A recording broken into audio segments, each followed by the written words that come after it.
3.5 கோடி மக்கள் வாழும் நாட்டில் ஒரே ஒரு மதுக்கடை. அந்த மதுக்கடையிலையும் 3.5 கோடி மக்களுக்கு மது கிடைக்காது. அது எந்த நாடுன்னு தெரியுமா? வாங்க பார்க்கலாம்.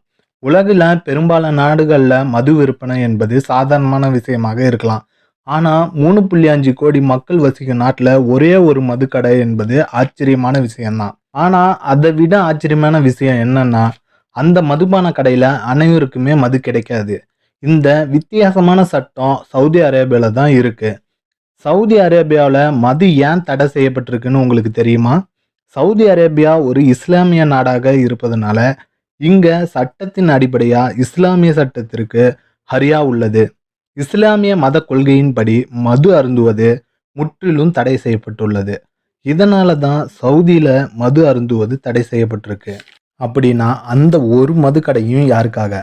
இப்படியாப்பட்ட கடுமையான சூழ்நிலையிலும் தடைகளுக்கு இடையிலும் சவுதியில் இருக்க தலைநகரமான ரியாத்தில் ஒரே ஒரு மதுக்கடை இருக்கு.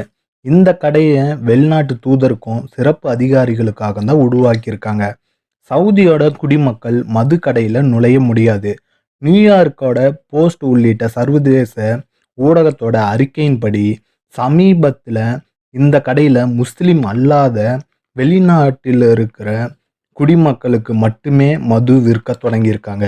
ஆனால் எல்லாமே ஈஸியாக கடுமையாக நிபந்தனைகள் அடிப்படையில் தான் விற்கப்படுது. மது வாங்க வேணும்னா வருமானம் முக்கியம். மது வாங்க சவுதி வசிக்கும் முஸ்லிம் அல்லாத வெளிநாட்டுக்காரங்களுக்கு மாதத்திற்கு குறைஞ்சபட்சம் சவுதியோட வருமானத்தின்படி 50,000 ரியால் சம்பாதிக்க வேண்டும்.